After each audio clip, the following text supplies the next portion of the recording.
to reposition himself forward here. Actually reaches into the chrono. Abai cannot fight back because Lost were ready to just receive RRQ here. Abai as well to fall, and his teammates cannot answer back. And RRQ here, it goes from bad to worse.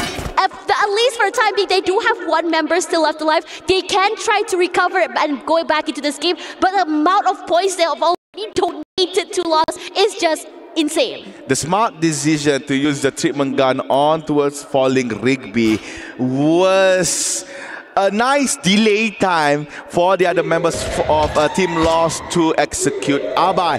Abai thinking that, okay, I might get this point, but no, he's back alive and well. And in the end, RRQ was reversed. And apparently, and luckily, RRQ still have one remaining member managed to actually find space to go away, so RRQ still alive. Meanwhile, Falcon and Vitality is at it.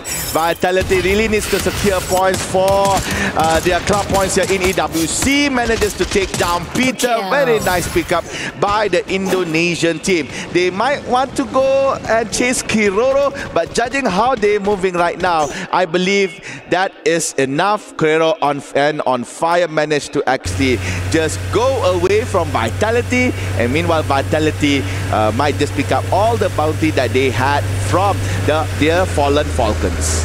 You know, this fight from both Vitality and Falcons have been going on for quite some time. It was almost toward the beginning of the game where Falcons just almost got rolled over here. They rallied back, brought their teammates back into the team, went back into this fight again, and now RRQ here looking for a different fight onto AGL here. One member of AGL falls, but they are quickly traded out. Turna falls, quick to get picked up as well. Dinoculars will be used. But for the other members of the team here rushing away, do not want to continue this long fight as well. As RRQ here, you start with one kill and then suddenly they're realizing this is not going to work out because we've given so much points already to Lost. We cannot do the same to AGL as well.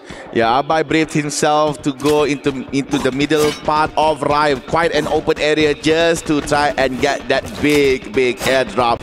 As he was doing so, comes by AGAL. The other members of RRQ could not get that time to provide reinforcement towards Abai. That's why Abai has to fight that 1v4 match, but sadly he could only manage to take down one, and that is not even a takedown elimination. It's just a knockdown, and Abai again for the second time in this game has to be revived back. Meanwhile, on Rivermouth, R7 making their way to another vicinity, another compound, avoiding shots from Kochil. And Kochil is still on that pulse gun. I'm not so sure whether when will he change here. Maybe he's just a player that is comfortable with that gun, because I've known a few players that it's very strong with the pulse gun, despite being one of the weakest gun to be used. And yeah, I'm not so sure whether or not Kochil will change that weapon. There you go, the circle update is encompassing the area between Rivermouth and Rai. Quite an open area, a few compounds here and there.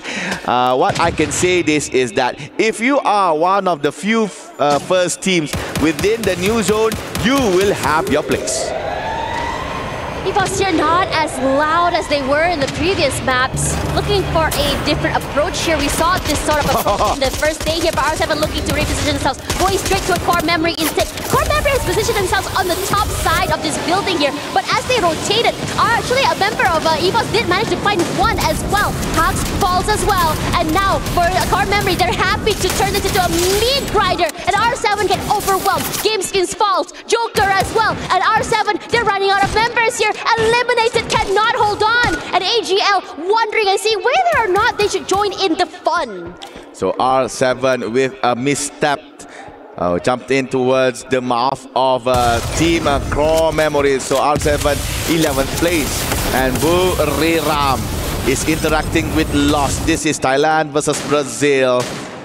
Once grades of Buriram right now not looking very good here within the knockout stage as well as point run stage. Buriram, their only good run was in the previous game. And right now, fighting against Lost, they are trying their best. Asana on the ground, but General paid the price as well. Joanna doing some nice footwork. And there you go, Buriram showing what they got. Eliminating loss on 10th. And finally, we are seeing the awakening powers of the Thailand representatives. And this is a massive because BRU has been very, very quiet in the past few maps.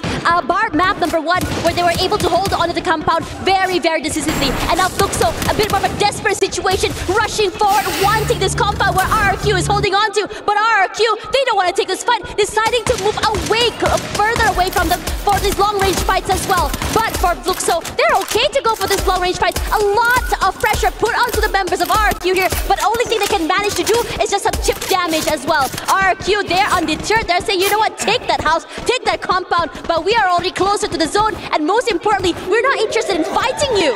Yes, Fluxo this time around looks good. They are playing well with the timings of the zone. They are not late. They are legitly on time. In contrast, Pain Gaming is going for that risk, entering the zone a little bit late as AGAL is gatekeeping them. Same goes to Falcon, is now being gatekept by Evor's Divine. The returning champions is now sort of like having cold feet here, as they are not playing as they usually do. Limit is still yet to be revived back.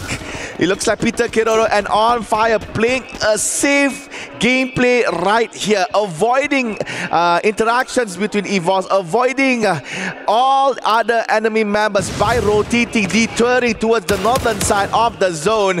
Meanwhile, RRQ has to hold off their position against Buriram.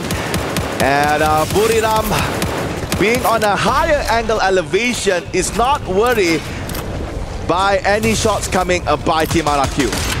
Falcons in a very desperate situation, but they do still manage to get themselves into the zone here. And Core Memory is still on top side of this compound, and Evos tries to challenge. At the same time, Russia, great opening onto Kyong, finds him, knocks him down here, but Rum United also in trouble, getting completely overwhelmed here. RQ, fairly quiet, fairly not able to go into the game early. This time around, completely just collapsed onto Buram United, and just wiped them down. Buram United were not ready at all to receive this team. The way they aggress is just so phenomenal, and Evos looking to do the same here. As Core Memory, their glue walls fall. Not a lot of space to work with. The only thing they have right now is the movement inside of this shack. But Core Memory keeping them out, finds a way to go outside on a more even footing outside in the open right now. Ray falls. The first point of contact cannot hold on. Kochil and Ray knocked out already. Core Memory knew exactly what they were doing when they decided to aggress outside of the zone. And suddenly, the other two members of the White Tigers running for their lives, finding a way to bring their teammates back into the game. But I don't think they can here, because Aim God as well will be found. Cougar does get knocked down here, but in this situation, what can you do? Evos happy to let go of everything, cutting the losses, and try to bring themselves back into this game. Luxor managed to eliminate Vitality. At the same time, we were watching Buriram being knocked out by RRQ. Falcon not looking so good. Peter is the only one on the ground, finally has been eliminated. RRQ have been mopped on 5th place. We are left with 4. This is 4 teams that is currently on the end side of the match. It's Core Memory, Fluxor, Falcons, as well as Evolve Divine. Core Memory playing wide right in the open, trying to execute on towards Team Falcon. Kugura in front, fighting some of his former teammates, and Falcon has been dewinged by Team Core Memory. Falcons on 4th place. Same goes to Evolve Divine. Now on turn. It's going to be Fluxor versus Core Memory. Both black and white teams are at it right now on Alpine. But it looks like it might be a Fluxor win. And there you go. It is it. After so many struggles on so many maps, Fluxor gets a booyah in EWC 2025. And this is phenomenal because Fluxor is one of the most decorated teams here. One of the favorites to make it to the top. They haven't been able to show their shine for this entirety of this week, and now they do. Took their time, a bit on the back foot when it comes to rotations, when it comes to fights, but they knew when exactly to aggress. They did not want to have those early fights at all, and they waited for the last possible moment to bare their fangs. Fluxor, they bring their flag up and they stand tall. Finally, they could see themselves on the big screen right here at the Arena Qiddiya Stadium here in Boulevard Rose City, Riyadh, Saudi Arabia. Everybody, a lot of spectators doubted Fluxo on how they had terrible games during the group stage. Quite a cold start as well today on the point rush stage. And in that match in Alpine,